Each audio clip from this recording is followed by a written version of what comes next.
Blood calls blood. The night was pitch black, thick clouds smothering whatever moon there might have been. A lone man drove his truck down an empty back road, headlights cutting through the dark, when they caught something standing at the edge of the gravel. He eased off the gas and squinted through the windshield. A beautiful young woman stood there, waving him down. "Could you help me out? I just need a ride a little ways. I'm not feeling well." The man, struck by how strikingly pretty she was, waved her in without a second thought.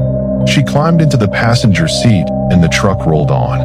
He kept glancing at her in the rearview mirror, unable to help himself. "Who are you?" he finally asked. She didn't answer. When he looked over again, the seat beside him was empty. "Danny, did you finish your homework or not?" "Yeah, Mom, almost done." "Well, hurry up, dinner's ready. I'm starving. 5 more minutes." This was the Cutler family, Walt and his wife Grace, living a quiet, simple life on the edge of Millbrook Hollow, a small farming town tucked deep in the Appalachian foothills. Walt worked the land, Grace kept the house. Their son Danny went to the local school. "Mom, when's Emily coming home?" "Maybe next week, when she gets a break from school." The family's pride and joy was their daughter, Emily, off at college in the city, only coming home to Millbrook Hollow on breaks. But there was something in that town that wasn't right, something that had settled over Millbrook Hollow like a fog nobody could shake. "I went over to see Carol this morning," Grace said one evening, setting the table. She was saying her second cousin got killed. "By the Hollow Witch." "What witch?" Danny asked, not looking up from his plate. "How many people has she killed now, and you're asking me what witch?" "She's got the whole town terrified." "Come on," Walt said, waving a hand. "There's no such thing as witches. It's somebody flesh and blood doing this. The sheriff needs to actual."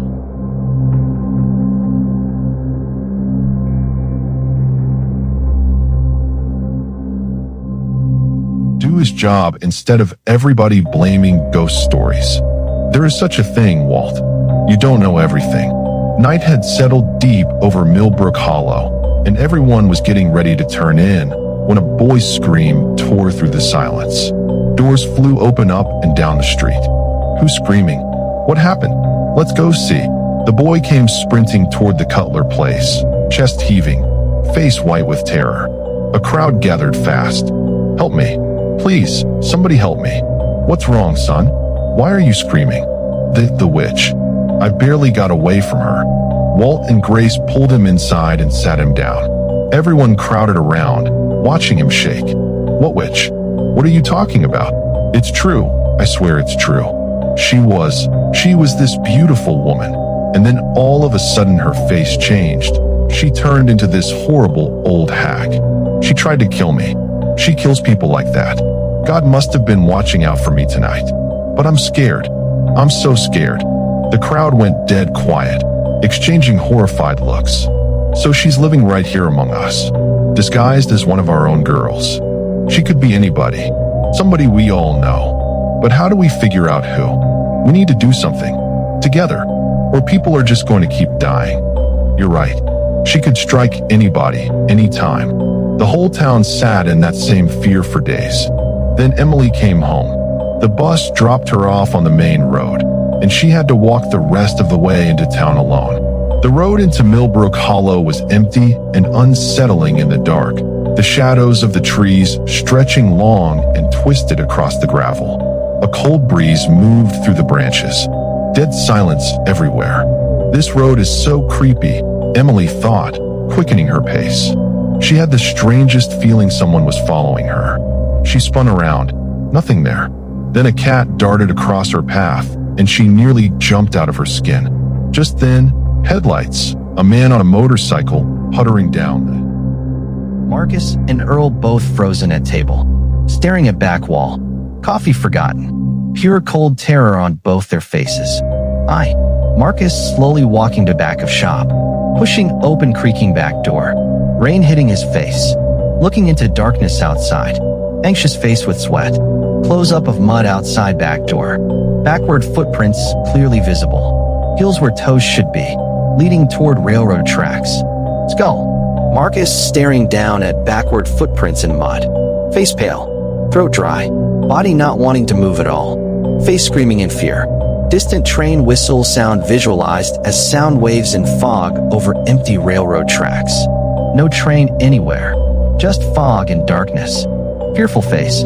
Marcus looking through rain toward railroad tracks. Woman in red dress standing in middle of thick fog. Facing him.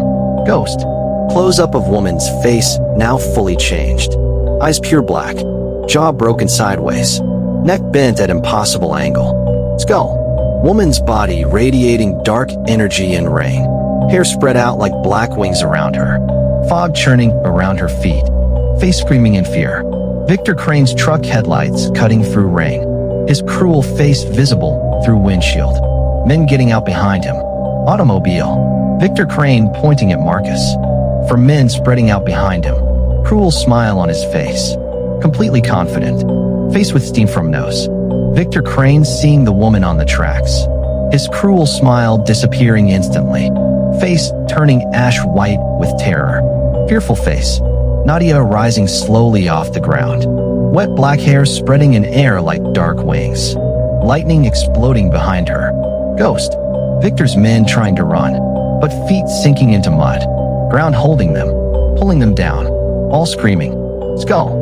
Victor Crane being pulled by invisible force toward railroad tracks. Sliding in mud. Screaming desperately. Arms reaching for nothing. Face screaming in fear. Blinding white light appearing on railroad tracks. Like massive train coming at full speed from total darkness. No train visible. Skull. Ground shaking violently under everyone's feet. Trees swaying hard. Rain going horizontal. Everything vibrating with terrible force. Fearful face. Running toward the old well at the edge of town, Emily and Grace hurried over to find a crowd gathered around the well, pulling something out. A body. It was the boy, the one who had screamed the witch's secret to the whole town. Dear God, now she's coming into people's own homes to kill them. Listen to me, Emily said, raising her voice over the panic. This isn't a witch. This is a person doing this. We need to call the police. You've been in the city too long. You don't understand how things work here. The police can't touch a witch. Nobody wanted to hear it.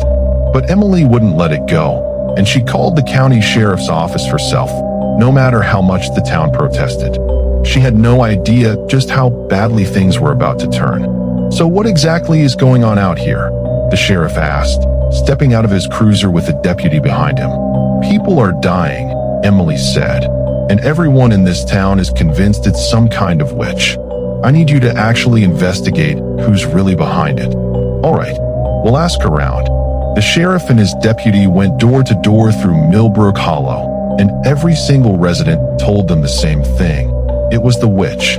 They examined the body pulled from the well, not a single mark or scratch on it, and sent it off for autopsy.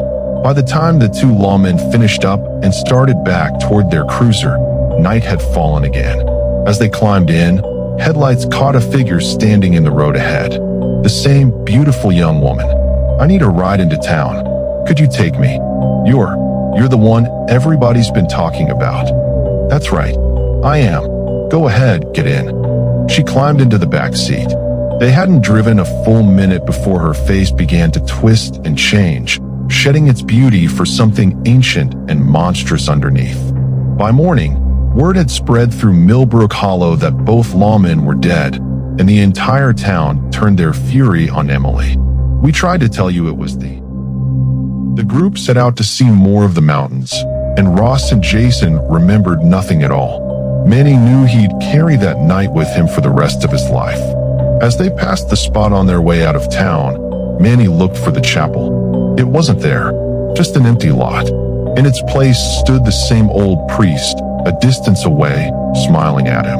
The priest lifted his hand and let a few drops of holy water fall. And just like that, Manny forgot the night too, same as his friends. But the people of Silver Creek never forgot.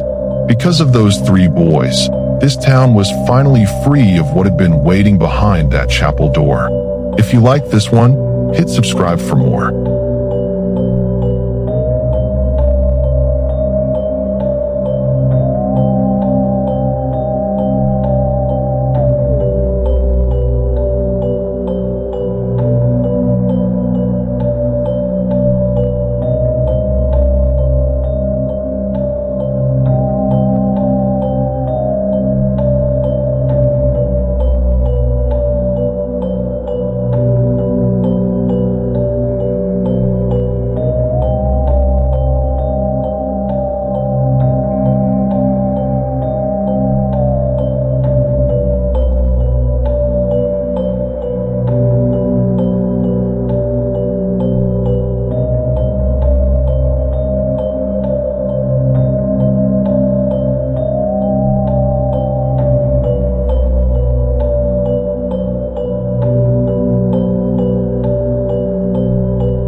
Exactly. Same storm, same lightning, same terrified family pacing outside the NICU doors. Another baby had been rushed in. Skin gone blue, breath failing, chest rising and falling in broken, desperate gasps.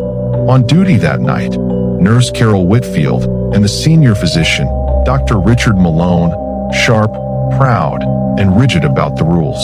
The supply closet was locked. The key was in Dr. Malone's pocket. Carol had begged him, "Sir, we need the medication now. This baby's going to die." Malone checked his watch. His voice was ice. "Break protocol and you lose your job. Wait until morning. He won't survive until morning." Malone didn't move. By 3:05 a.m., Carol had the baby cradled in her own arms, his tiny fingers gripping the fabric of her uniform, his breath failing under the oxygen mask. "Hold on," she kept whispering. "Just hold on."